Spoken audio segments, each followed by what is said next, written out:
Remember that rather intense encounter between Obama and Biden the other day? Well, the New York Post just hired a lip reader to tell us what they really said. And let's just say Kamala ain't gonna like it.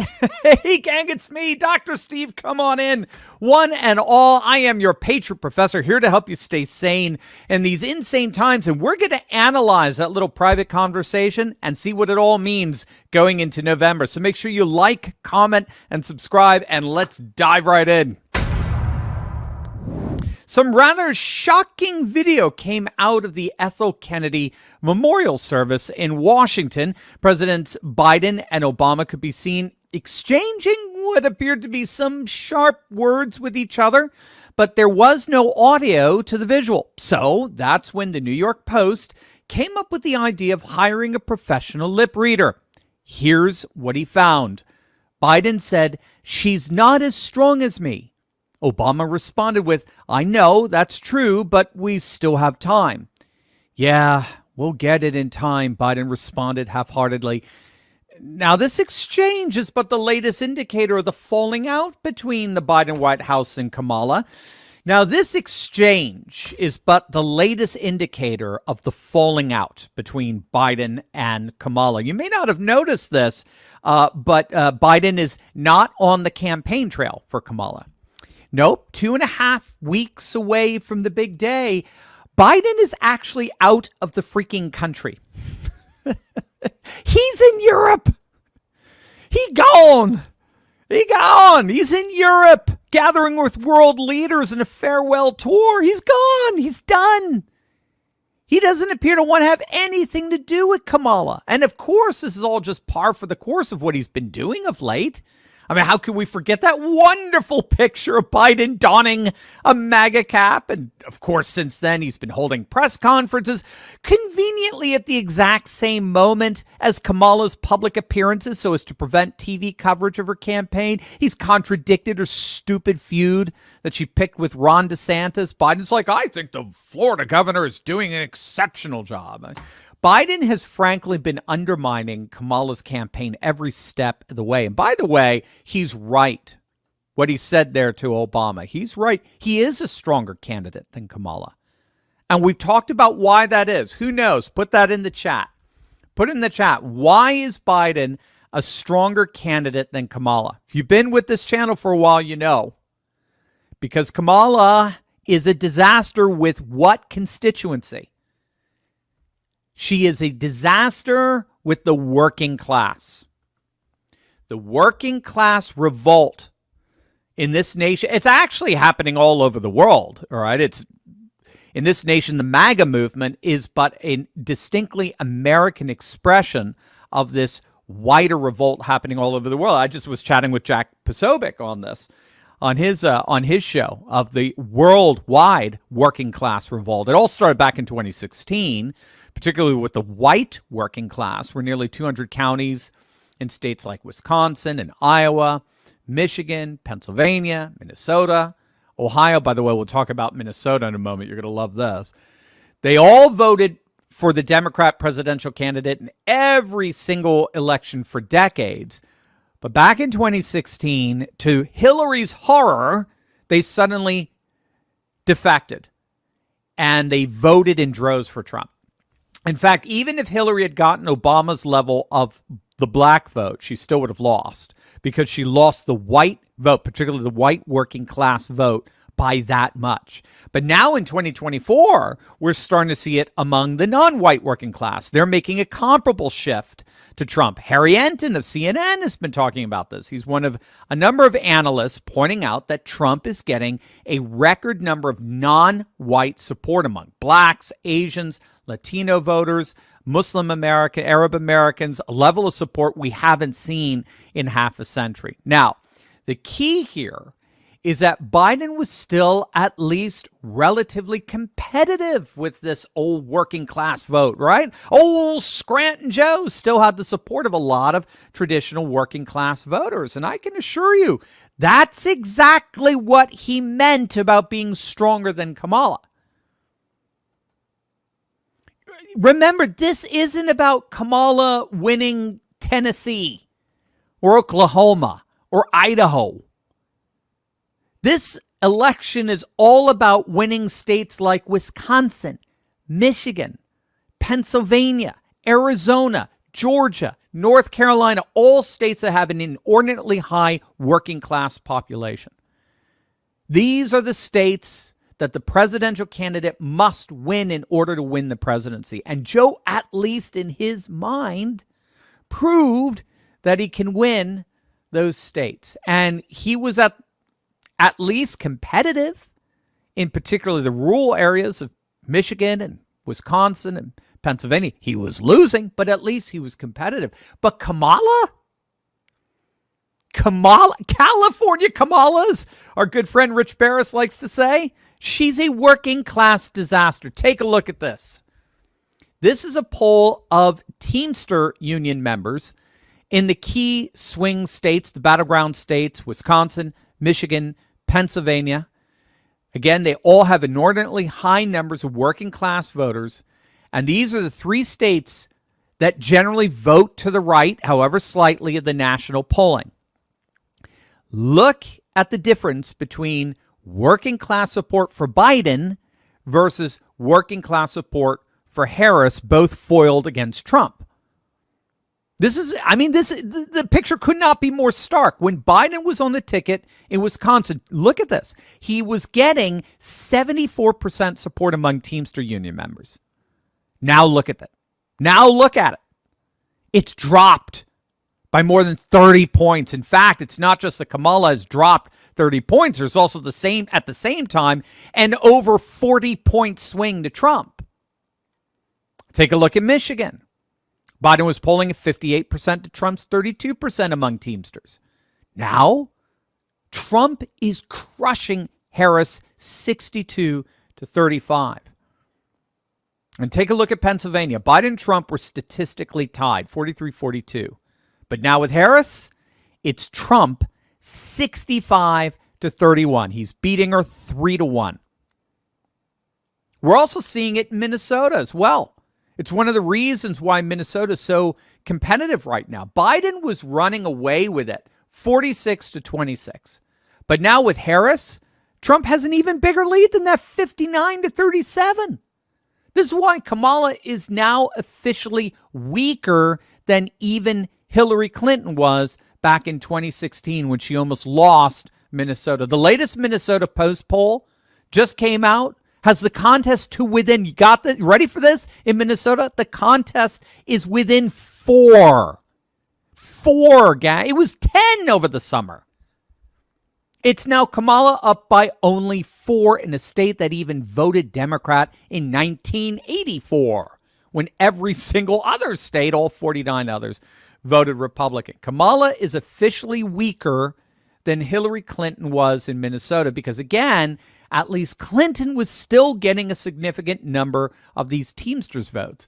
The working class did indeed largely defect in 2016 over to Trump, but Hillary still had support in the 30s, so she could still at least pad her margins. But Kamala's support, it's dropped into the 20s among the working class vote. That's fatal. The margins that Trump is racking up there are just too big. So to bring this full back circle here, you can be sure that's what Biden was telling Obama. I at least was competitive with that vote. She isn't. And if she's not, then we could kiss goodbye Pennsylvania. We could kiss goodbye Michigan. We could kiss goodbye Wisconsin, Georgia, Arizona, North Carolina, which is exactly what we are seeing both in the polling and the early voting. Georgia and Arizona aren't even going to be close at this point. The Republican turnout is so huge in the early voting. So we'll see how all of this plays out, but it may be that Joe Biden, of all people, come election day, is the one who's going to have the last laugh. I have to ask you, if you're like me, do you have trouble sleeping at night? Because I know I do. I'm a horrible sleeper. For me, I just can't turn off my brain. And so I toss and turn, often, frankly, for hours before I'm able to fall asleep. But gang, I've come across something that has absolutely revolutionized my life. It's called Beam Dream, and it has completely changed the way I sleep. Gang, I sip a nice hot cup of Beam Dream, and I kid you not, I'm out like a light, and I have the most restful sleep ever all throughout the night. It's become a nightly ritual of mine that I look forward to each and every day. Plus, I never wake up feeling groggy the next morning. Instead, I feel refreshed and ready to take on the day. And they're offering Turley Talks listeners an exclusive discount of up to 35% site-wide for a limited time. Just click on that QR code on the screen or use the link below to get the best night's sleep you've had in years and propel your wellness journey to the next stage. Click that QR code or go to shopbeam.com/Turley Talks. That's shopbeam.com/Turley Talks for your amazing discount and an amazing night's sleep. So, to tie a big, beautiful red bow, because the media is here, I want you guys to know, last thing that has happened since 2020. Since 2020, we flipped Beaver County from blue to red. We flipped Lucerne County from blue to red. And we flipped Bucks County from blue to red. For the Democrats, I want you to know that we are coming peacefully, not with bullets, but with ballots. And I need all of you. You make the plan to vote for Donald Trump. You make the plan to vote for Senator David Cornick.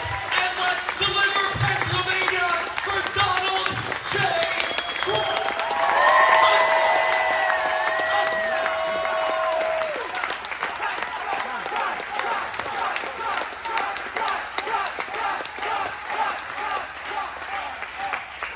That was, of course, our good friend Scott Pressler highlighting all the amazing things that he and so many others are doing in the key swing state of Pennsylvania. And I think what he said there is just, it's self-evidently true. Generally speaking, win Pennsylvania, win the election. So in that spirit, between now and November 5th, I'm going to be making a unique piece of content as often as I can that I'm calling Operation Ground Zero Win PA. And I want to keep you all up to date and laser focus on the work that's happening each and every day in the Keystone State. After all, again, if history is precedent, generally speaking, he who wins PA ends up winning the election. It's that important for us to focus on and support those who are on the front lines and literally fighting for our country, and perhaps the single most significant battleground state in any election ever.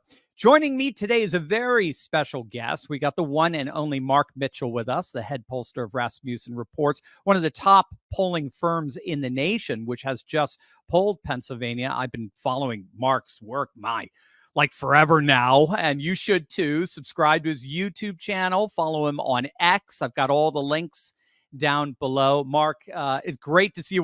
We've already had an amazing chat. I'm already tired and exhausted from our chatting. I'm losing my voice, yeah. Yeah. Well, I know you're very busy during this time, so thanks for taking some time with us today. I really appreciate it. No, this is great. I would just be doing crosstabs if I weren't on this show. I'm really happy to be here. Well, good. Well, that's important work. We want you doing that. You know, I was talking to you beforehand, before we dive into the Pennsylvania poll, which is really neat. I was looking at that over the last couple of days.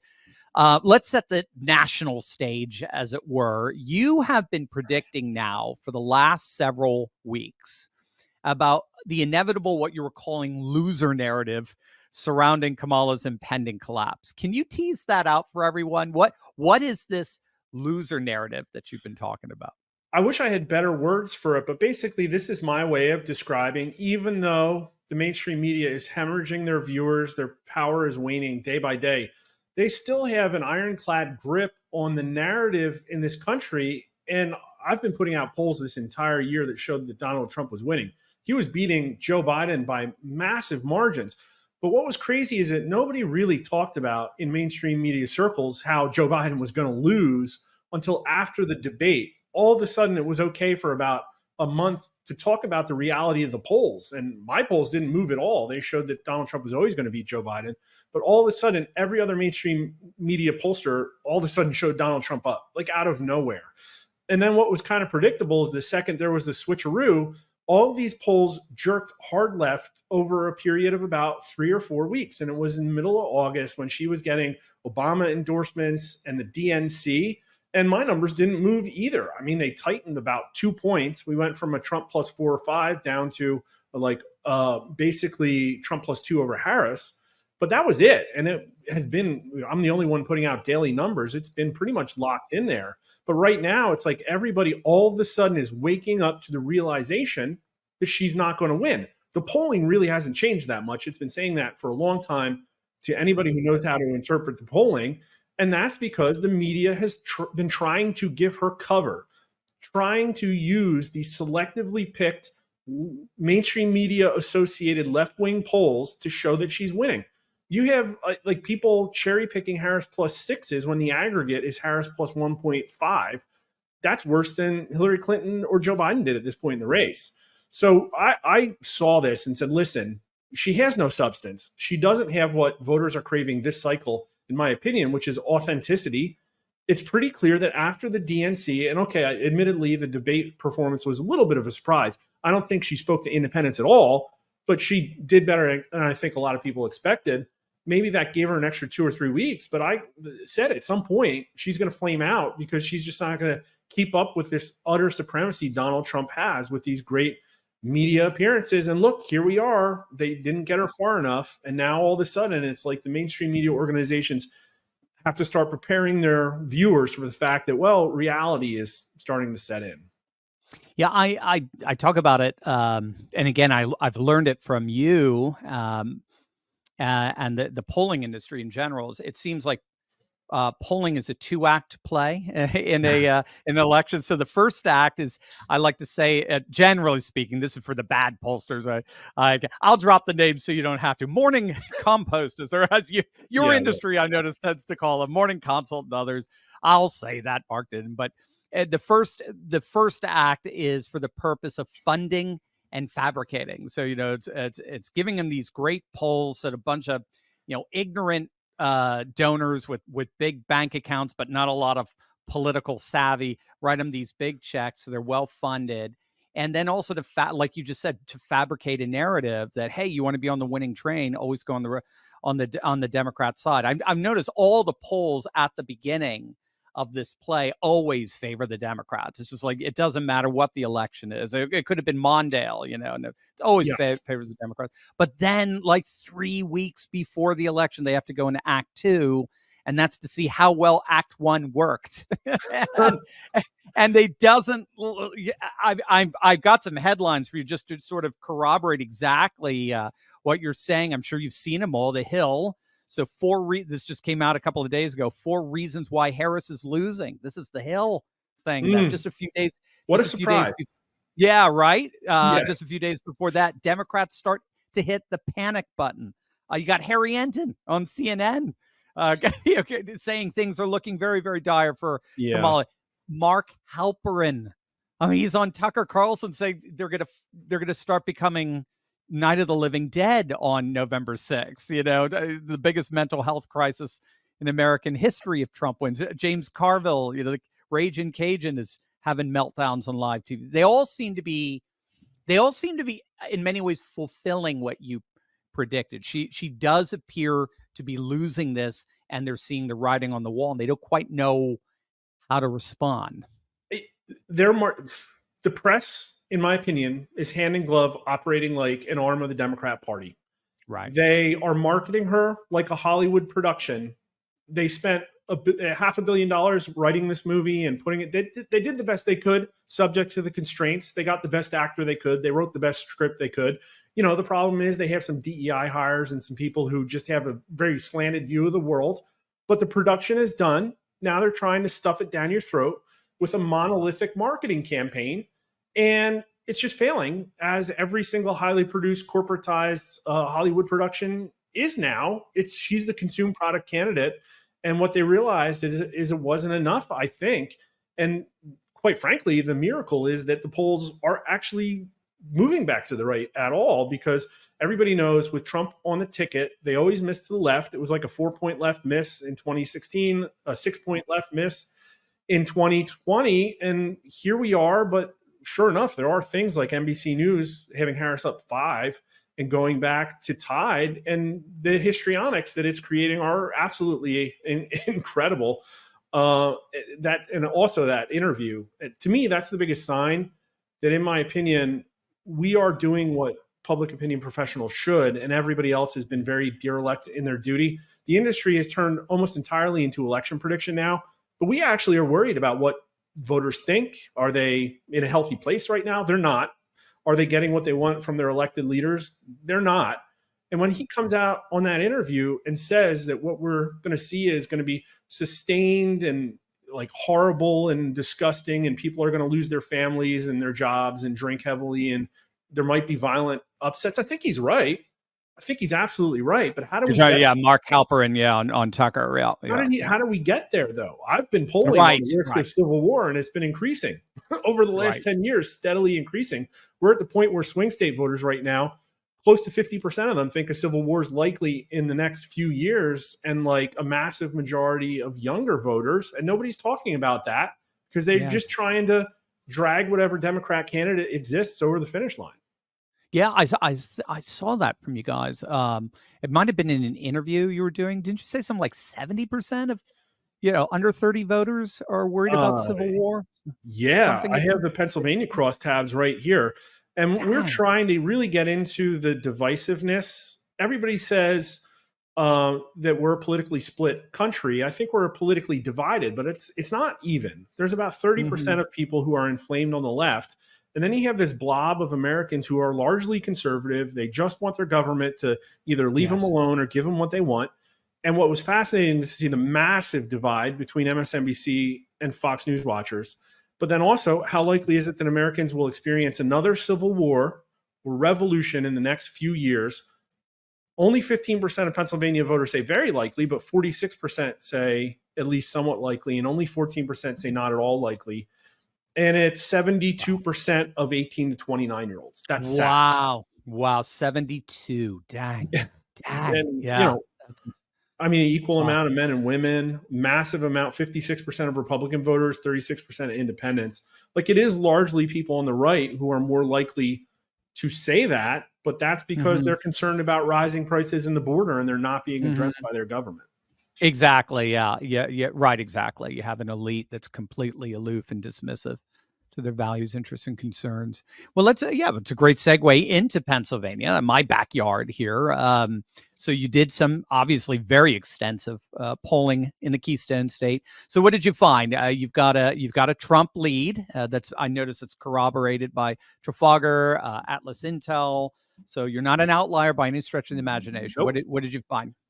So last couple times we polled, it's been tied in Pennsylvania. And believe it or not, since September, we saw a pretty strong move right. We have Trump +3, which is at the margin of error. But people say that, oh, maybe it's upside down. It's not. The highly likelihood is that Trump is leading in Pennsylvania by a couple points. And like you say, when a lot of quality players in the industry corroborate that, it's a pretty safe bet. We have the ones you mentioned, but even the Hill Emerson, who probably has a point or two left, has Trump +1. Quinnipiac had Trump up. I don't know what they're doing now. They have Trafalgar, Trump +3. Like you said, Atlas, Wall Street Journal has Trump +1. But here's a really good example of the lying in the industry. New York Times Siena, who's the number one rated pollster according to 538. I don't think that counts for much, but they are pretty good. You're right. Has Harris +3 until you go into the crosstabs. Is that with the +8? Yeah, that's with the Democrat +8. Yeah. They oversampled Biden 2020 voters by 8 points. So if you just take Harris +3 and add like 8 points, it's 7 points, right? You get a Trump +4, which is his biggest lead coming from a left-wing media pollster. That's ironic. Yeah, that's ironic. Did Rich Barris, our mutual friend, didn't he? I know he just dropped Michigan numbers. Did he drop Pennsylvania numbers yet? Do you know? He had Michigan. What did he? I think he said he was working on it yesterday. He had Michigan up 3.5.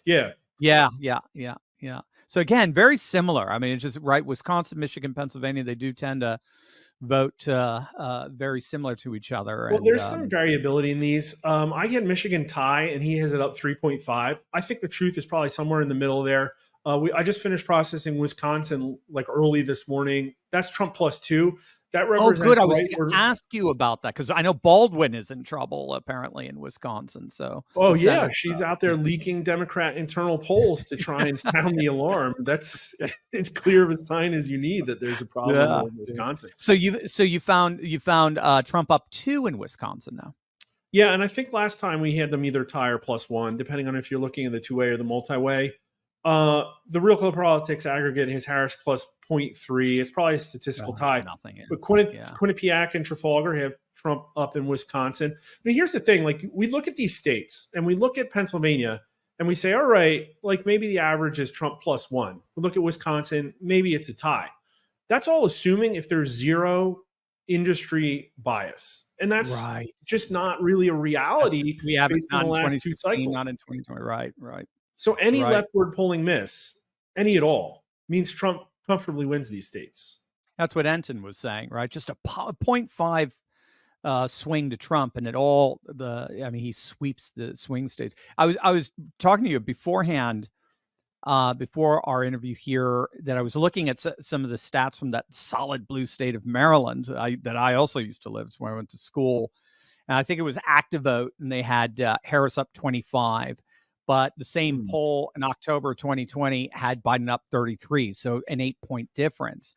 And I thought about that when you said, you've been seeing, particularly in these blue states, sort of this consistent 8-point-ish swing to Trump, this rightward shift, anywhere from 3, maybe 5, 8 points in states like New York, New Jersey. So, I was asking if she's losing her margins like that in New York and Jersey, that's got to translate into a comparable loss in Eastern Pennsylvania, like Bucks County, where I used to live, which is basically a New York sleepover country. Is that did you find things like that? Yeah, absolutely. In the world of Trump and Harris, after the horrible Biden regime, I think it's all about the top of the ticket. I mean, people are saying like even fracking doesn't matter that much within Pennsylvania. And quite frankly, my Sunbelt states on the issues poll a lot like the Rust Belt states. They kind of equally care about the border and that kind of thing. And so when you look at polling and say, all right, our polling had Biden +6, and he won by 4.5. We made some adjustments to account for it, but we also added the recall vote. On average, Trump is doing about 7 to 8 points better in our polls, than he was doing since last time. So just us, and I can tell you there wasn't a change in methodology in there. There really wasn't much of a change. So if you take those two things, that means that on average, all of the states moved massively right. And even if you say, all right, well, Harris is doing worse in these states, in the battlegrounds, than Clinton and Biden was, yeah, that's true. But she's not doing 8 points worse. She's doing like 5 points worse. And so you're still seeing the grounds for a polling miss. But yeah, I took, we do overnight numbers, and I didn't get a chance to actually go in and poll in New York and New Jersey. But I did take a look at the numbers aggregated from over a month and a half of sampling and weighted them as if the electorate was unchanged from 2020. And not only that, I forced it using the recall vote to match the exact 2020 turnout. And I got New York going from Biden +23 to going to, I think it was Harris +11, and New Jersey going from Biden +16 to Harris +9. So if you look at, it's not just the battleground states. In fact, they've moved less than anybody. If you look at every single state, you're going to see a similar move across the board, in my opinion. And given how close the margins were in 2020, I mean, that's Georgia, that's Pennsylvania, that's Michigan. Right. And Trump sweeps them if he's just a 3-point shift. It's insane. One of the things that I found so fascinating, talking with Rich and his work over at Big Data, is this working class realignment that appears to be operative. We saw it in 2016, where nearly 200 counties in Wisconsin, Iowa, Michigan, Pennsylvania, Minnesota, Ohio that voted Democrat in every single presidential election for like literally decades suddenly switched on over, voted to Trump. Some represent a 40-point swing. Those are primarily white working class. But now, I was mentioning to you earlier the Philadelphia Inquirer article that came out a couple of weeks ago, where they're noticing the non-white working class, particularly Latino working class districts in Philly, they seem now to start moving in that Trumpian direction as well, really starting to shave off Democrat margins. Are you seeing that in your polling? Well, yes, especially the issues that are driving this election. Now, to be honest with you, I haven't had time to do all the analytics other people are doing, where I would like aggregate all of my polling and break it down by like sub demographics. But just across the board, I mean, when thinking about the election for president and U.S. Senate, which of these is most important to you? And the economy and border security win. And those are kitchen table issues. You could say, well, border security is like maybe the single issue pet conservative one that they have because they watch Newsmax. No, it's about jobs. It's about tax. It's about wages, crime, and safety. It's a kitchen table issue. So that's a combined total of 54%. But like, look at 18 to 29-year-olds. Maybe they care more about education or violent crime or abortion or climate change. Nope. 57% of them care about the economy and the border. Black voters, nope. 51% economy and the border. Hispanic voters, 58%, the economy and the border. Hispanic voters, 20% of them say border security is the number one issue. Even Democrats, it's 40%. Now, there's like, if you ask these questions different ways and limit the choices, that's how you start to get things like abortion and protecting our democracy floating to the top. But this is very much an issue set that plays to MAGA, adding in violent crime and government corruption and stuff like that. You're talking about 2/3 of the electorate in Pennsylvania. And so that is like, there's a income signal as well. Lower income are much more concerned about these because they're not luxury beliefs. And you really have to be a wealthy individual for abortion to be your number one thing. Yes. And I think that's what we're seeing. Very bougie, very aristocratic. Yeah. Very cosmopolitan. And everybody says things have been moving. I've put the charts out to show inexorably 18 to 39-year-olds, Hispanic voters, black voters, inexorably over the last 10 years. It's not just suddenly something that Harry Anton realized last week. Like, it's been coming for a long time. The polling is out there. I've been putting it out. The thing is, there's offsets. Upper middle class white women. We did some fun analysis. Cat owners, like boomer men, like they have a different issue set, and there's an offset. And they're watching MSNBC. They're watching CNN. They're hearing about the new Orange Hitler, and it's a concern for sure. That's where her support comes from. Yeah. Well, and that's what Mark Halperin's talking about. They'll all be getting prescriptions the day after if Trump pulls this off. You got some comparable polling, Mark, in North Carolina, I saw, and then you also have some numbers coming out of Wisconsin. You mind sharing that as well? Yeah, so Wisconsin's +2. The crosstabs aren't out yet. I think they're coming out later today. North Carolina was Trump +5. Dang. And I can try and pull that up real quick. I think what everybody is questioning, and people, listen, again, I haven't had time to go and do the analysis, but this is a regionally balanced poll. So people can go and say, I didn't project that there would be turnout issues in Western North Carolina, but people can certainly go and take a look at the crosstabs and see, like, I'll tell you, most of the regions in North Carolina are pretty solid Trump, right? So it's like you got Raleigh-Durham going to Harris by 13 points, but pretty much I don't think it's going to have much of an impact, to be honest with you. And with the Trump +5 race, I really think that's where it is. I think there's been statistical herding. I think there was less polling error in North Carolina last time out. But I think you're going to see more of a rightward movement just because there haven't been that many North Carolina polls at all. It's like everybody stopped after the hurricane. Yeah, and this is a really good result that makes sense to me because people are saying Georgia's safe Trump, Pennsylvania looks safe Trump, North Carolina should be the right of them. And people say, there's more of a black population in North Carolina. It's like they're going 30% Trump now. Wow. So, I don't think that's going to. There's that realignment. It's astonishing. And I was 5 seems just right compared to what we're looking at for the early voting in Virginia. Because if the Republicans are rocking it in Virginia right now, what are they? It's like a 60-40 or something split. Democrats 60, Republicans 40. They're significantly above 2021 early vote levels Yeah. around this time when Glenn Youngkin went. I mean, if she's winning, I don't know what your opinion is of Virginia. I still hear a lot of skepticism whether or not he could pull off a win in Virginia. But I mean, if she's struggling, if she's getting a 5-point win in Virginia, what happened to the last Democrat who won Virginia by 5? I mean, Right.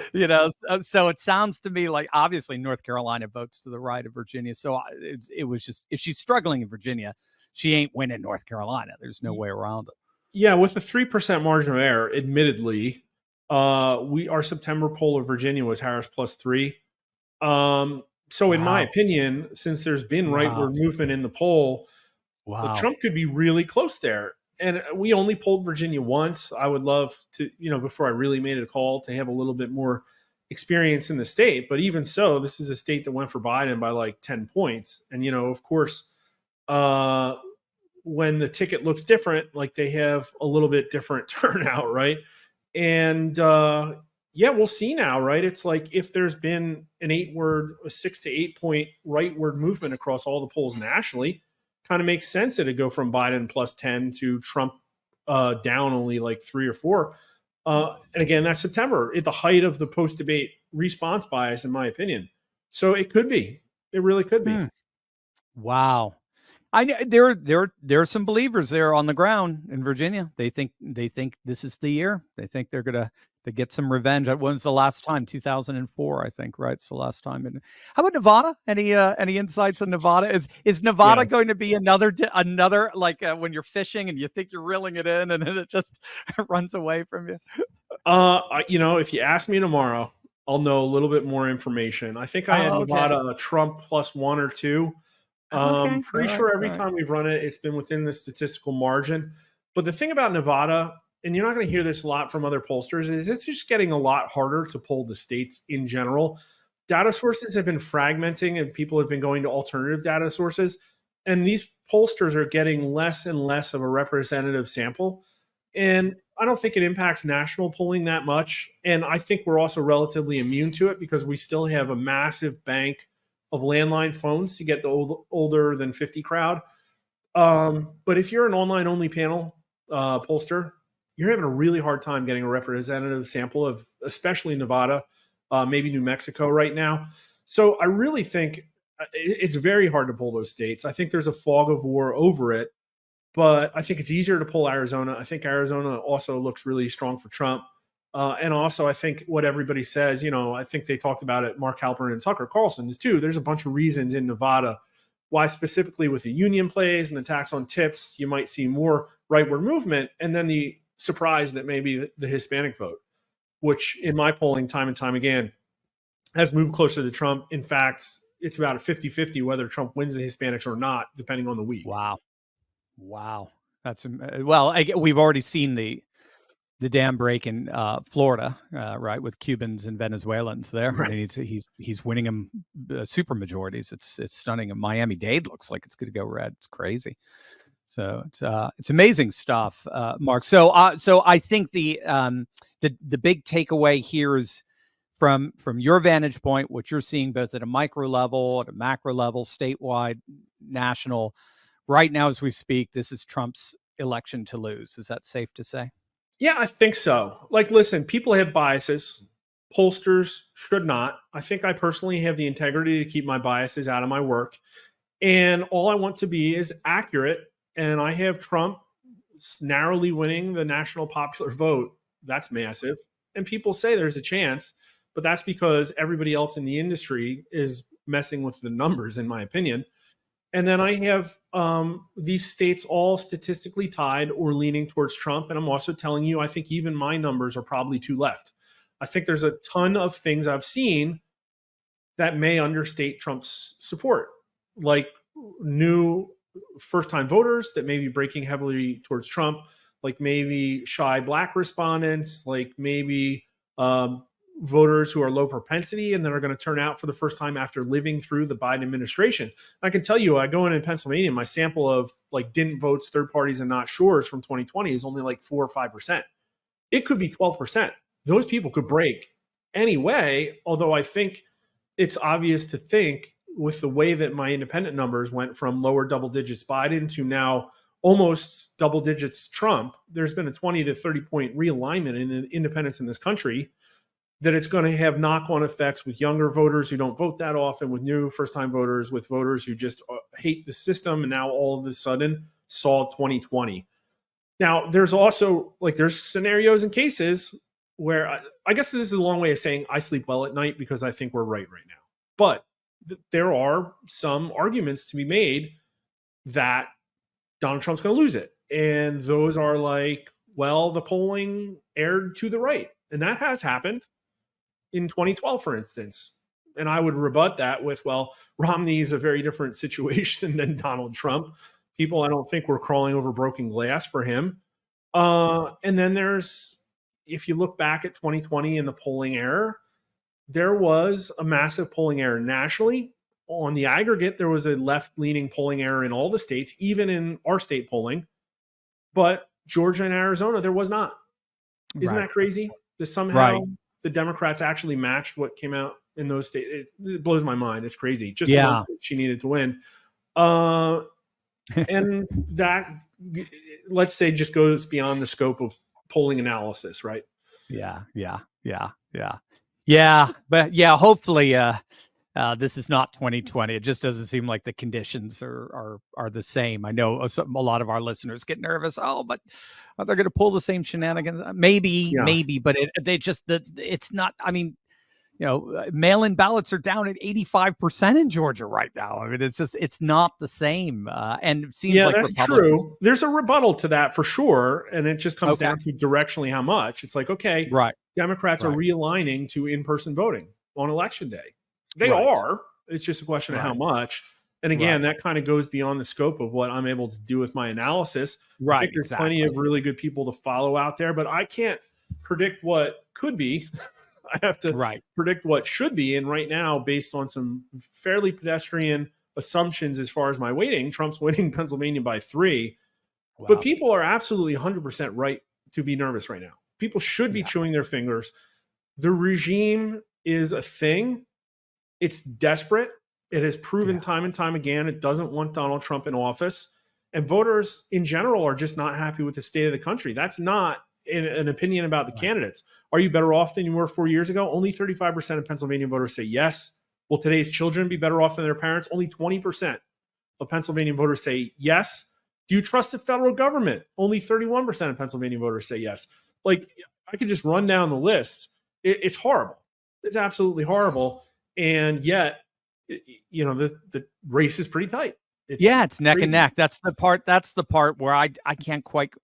I've heard someone define our politics today as brokenness versus status quoists.